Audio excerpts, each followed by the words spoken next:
నహ్మదుహు నుసల్లి అలా రసూలిల్ కరీం అమ్మాబాద్ ఫౌజు బిల్లాహి మినష్ షైతానిర్ రజీం బిస్మిల్లాహిర్ రహ్మానిర్ రహీం. అనంత కరుణామయుడు అపార కృపాశీలుడు అయిన అల్లాహ్ పేరుతో ప్రారంభిస్తున్నాను. ఐ డ్రీమ్ ప్రేక్షక మహాశయులందరికీ కూడా అస్సలాము అలైకుం వరహమతుల్లాహి వబర్కాతుహు. పవిత్ర రమజాన్ మాసాన్ని పురస్కరించుకుని మనం రమజాన్ సందేశం పేరుతో అనేక ఇస్లామీయ అంశాలని వింటూ వస్తున్నాము. ఈరోజు మీ ముందు ఇస్లాంలో ఏ విషయాలైతే నిషేధించబడ్డాయో వాటి గురించి ముఖ్యంగా తెలుసుకునే ప్రయత్నం చేద్దాం.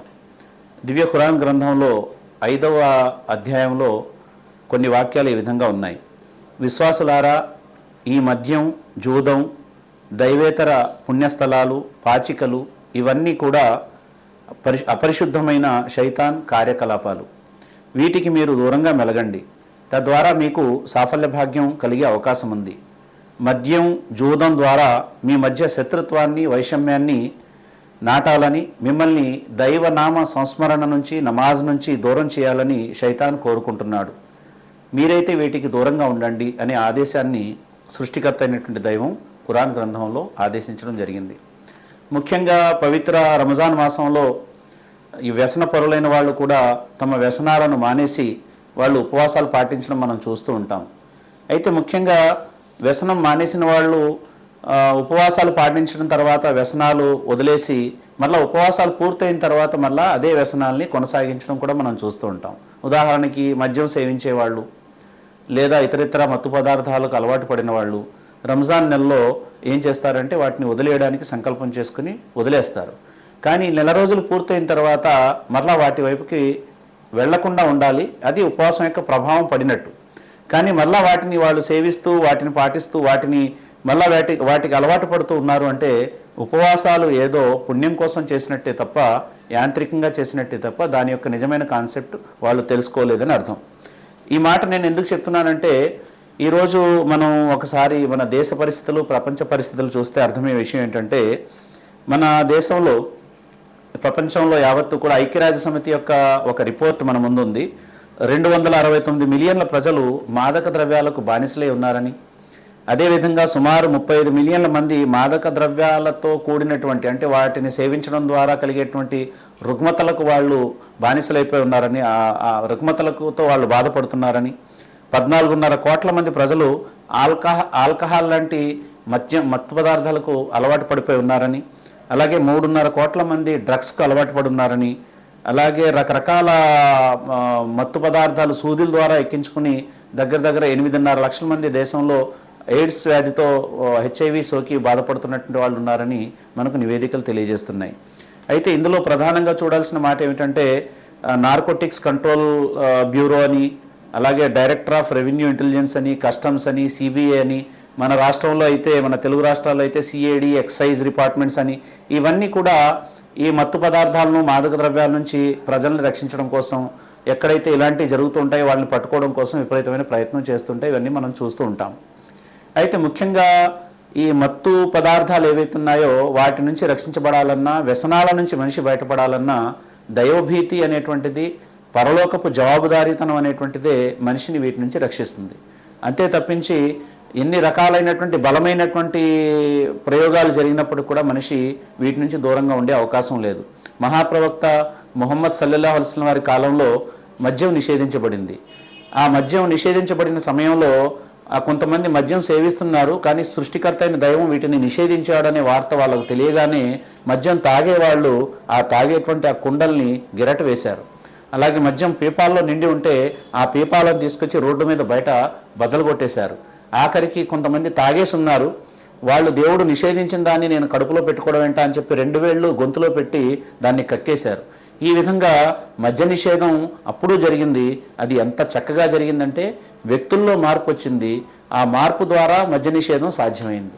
అలాగే ఈరోజు కూడా సమాజంలో ఈ మత్తు పదార్థాలు, మాదక ద్రవ్యాలు, వీటి వ్యసనాలకు దూరంగా ఉండాలంటే ముందు వ్యక్తిలో మార్పు రావాలి. వ్యక్తి తనను సృష్టించిన కర్తను గుర్తించాలి. తనను సృష్టించినటువంటి కర్త తనకు జీవితాన్ని ఎందుకు ఇచ్చాడో గుర్తించాలి. తన జీవిత లక్ష్యం ఏంటో గుర్తించాలి. తనపై ఉన్నటువంటి ఆధారపడి ఉన్నటువంటి భార్యా పిల్లలు, తల్లిదండ్రుల యొక్క బాధ్యతలు తనపై ఎంత ఉన్నాయో గుర్తించగలగాలి. ఈ విధంగా వీటన్నిటి యొక్క స్పృహ అతనిలో ఉంటేనే దీని నుంచి మనిషి బయటికి రాగలడు. అంతే తప్పించి బలవంతపు చట్టాలు చేసినంత మాత్రాన వ్యక్తిలో మార్పు వచ్చే అవకాశం లేదు. ముఖ్యంగా మహాప్రవక్త ముహమ్మద్ సల్లల్లాహు అలైహి వారు అన్నారు, మద్యం గురించి మాట్లాడుతూ అల్లాహ్ శపించాడు.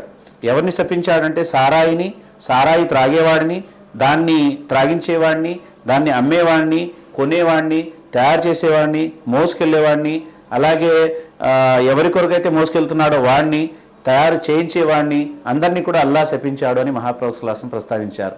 ఒక సందర్భంలో ఒక వ్యక్తి వచ్చాడు, మేము చల్లటి ప్రాంతంలో ఉంటామండి, ఆ చల్లటి ప్రాంతంలో మద్యం కొద్దిగా తక్కువగా మోతాదులో మేము తాగితే మాకు కాస్త వెచ్చగా ఉంటుంది, మాకు అనుమతి ఇవ్వండి అంటే మహాప్రవక్త సల్లల్లాహు అలైహి వసల్లం వారు మత్తుగొలిపే పదార్థం అది తక్కువ మోతాదులో అయినా ఎక్కువ మోతాదులో అయినా అది నిషేధించబడింది, దాని జోలికి వెళ్ళొద్దు అన్నారు ప్రవక్త సల్లల్లాహు అలైహి వసల్లం.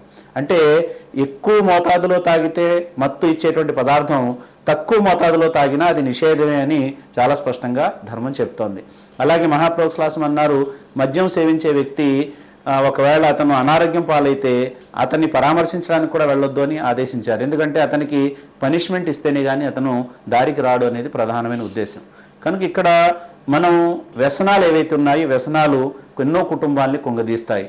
మద్యం ద్వారా మన దేశంలో జరిగేటువంటి యాక్సిడెంట్స్ ఏవైతే ఉన్నాయో మీరు చూడండి, రోడ్డు ప్రమాదాలు ఇవన్నీ కూడా 60% పైగానే మద్యం మత్తులో జరుగుతున్నాయని చెప్పి మనకు ఎన్సీఆర్బీ రిపోర్ట్స్ తెలియజేస్తాయి.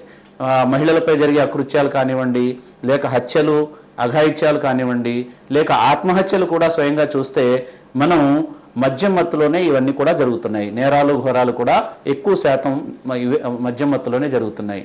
ఎన్నో కుటుంబాలు కుదేలైపోవడానికి, ఎన్నో కుటుంబాలు విచ్ఛిన్నమైపోవడానికి, మంచిగా బతికేటువంటి కుటుంబాలు రోడ్డున పడడానికి కూడా ఈ మద్యం మహమ్మారి, ఈ మత్తు పదార్థాల యొక్క మహమ్మారే ప్రధానమైన కారణం అని కూడా మనందరికీ తెలుసు. కాబట్టి పవిత్ర రంజాన్ మాసంలో ఉపవాసాలు పాటించాలని నిర్ణయించుకున్నటువంటి ముస్లిం సమాజం ప్రత్యేకించి విషయాన్ని గ్రహించాలి.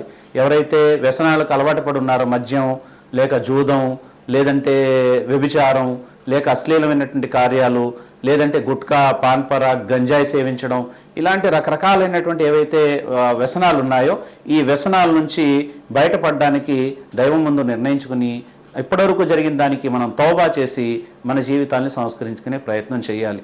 అలాగే ప్రభుత్వాలు కూడా ఈ విషయం గురించి ఆలోచించాలని చెప్పి ఈ రంజాన్ మాసంలో మేము కోరుతున్నాం.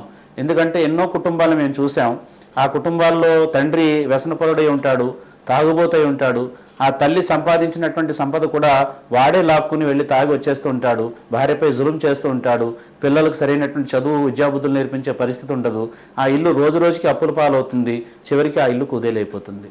ఇలా ఎంతోమంది మహిళల యొక్క ఉసురు పోసుకునేటువంటి ఈ మద్యాన్ని ప్రవేశపెట్టి దీన్ని అమ్మి ప్రభుత్వాలను నడపాలని చూసేటువంటి పాలకులు కూడా ప్రజల గురించి ఒకసారి ఆలోచించాలని ఈ పవిత్ర రంజాన్ మాసంలో ఐ డ్రీమ్ ఛానల్ ద్వారా మేము పాలకులకు కూడా తెలియజేస్తున్నాం. ఎందుకంటే మద్యం సేవించి వాహనాలు నడపరాదు అంటారు, కానీ మద్యం అమ్మి ప్రభుత్వాన్ని మాత్రం నడుపుతూ ఉంటారు. ఇది ఎంతవరకు న్యాయం అనేది కూడా పాలనా పరమైనటువంటి విషయంగా అందరూ తీసుకోవాలి. ఎందుకంటే మద్యం లేకుండా రెవెన్యూ రాదు అని అనుకుంటాం, కానీ మద్యం లేకుండా, మత్తు పదార్థాలు లేకుండా రెవెన్యూని జనరేట్ చేసేటువంటి ప్రత్యామ్నాయ సాధనాలు ఎన్నో ఉన్నాయి. ఒకవేళ పాలకులు మా దగ్గరికి వస్తే మేము కూడా వాళ్ళకు ప్రత్యామ్నాయ మార్గాలు చూపించగలం. కనుక ఇక్కడ ఎంతోమంది ఉసురు తీసేటువంటి, ఎంతోమంది ఉసురు పోసుకునేటువంటి ఈ మద్యం లేక ఈ జూదం ఇలాంటి మత్తు పదార్థాలు ఏవైతే ఉన్నాయో, వ్యసనాలు ఏవైతే ఉన్నాయో వీటి నుంచి సమాజాన్ని రక్షించాల్సిన బాధ్యత ఒకవైపు ప్రభుత్వాలకు కూడా ఉంది. వాళ్ళు ప్రజల్ని క్షేమంగా చూడాలి, ప్రజలు సుఖంగా ఉండాలి అంటే వారికి రకరకాలైనటువంటి అవకాశాలు కల్పించడం, హామీలు ఇవ్వడం, పథకాలు ఇవ్వడమే కాకుండా వారి ఇళ్లలో ప్రశాంతత ఉండే విధంగా ఉండాలి అంటే ఇలాంటి వ్యసనాలకు కారణాలైనటువంటి ఈ మద్యం ఇలాంటి విషయాల్ని నిషేధించే ప్రయత్నం జరగాలి. ఎంత తీవ్రంగా ఇవన్నీ నిషేధించబడతాయో అంతే ఎక్కువగా మంచి సొసైటీ ఉనికిలోకి వచ్చే అవకాశం ఉంటుంది. అదేవిధంగా ఉపవాసాల ద్వారా ఏవైతే వ్యసనాలు ఉన్నాయో ఈ వ్యసనాలను దూరం చేసుకోవడానికి కూడా వ్యసనపరులు స్వయంగా కృషి చేయాలి, వాళ్ళు సంకల్పం చేసుకోవాలి, దైవానికి భయపడాలి, బాధ్యతాయుతమైనటువంటి రీతిలో ప్రవర్తించడానికి దైవం ముందు క్షమాపణలు కోరుకొని ముందుకెళ్ళాలి. రంజాన్ నెలలో బాగున్నాం, ఆ తర్వాత మళ్ళీ ఇష్టానుసారంగా ఉన్నామనడానికి రంజాన్ రాలేదు. రంజాన్ నెలలో ఏ సుగుణాలైతే మనం అలవర్చుకున్నామో వీటిని జీవితాంతం పాటించడానికి ప్రయత్నం చేయాలి. ఈ మధ్యలో మరలా మర్చిపోతూ ఉంటే మరలా ఎలాగో రంజాన్ నెల వస్తుంది, మనకు మళ్ళా రీఛార్జ్ చేస్తుంది. ఆ విధంగా మన సుగుణాలని దిగుణీకృతం చేసుకునే ప్రయత్నం జరగాలి. సృష్టికర్త అయినటువంటి దైవం మిమ్మల్ని, నన్ను, మనందరినీ కూడా చెప్పడం వినడం కంటే ఎక్కువగా ఆచరించే భాగ్యాన్ని కలిగించుగాక.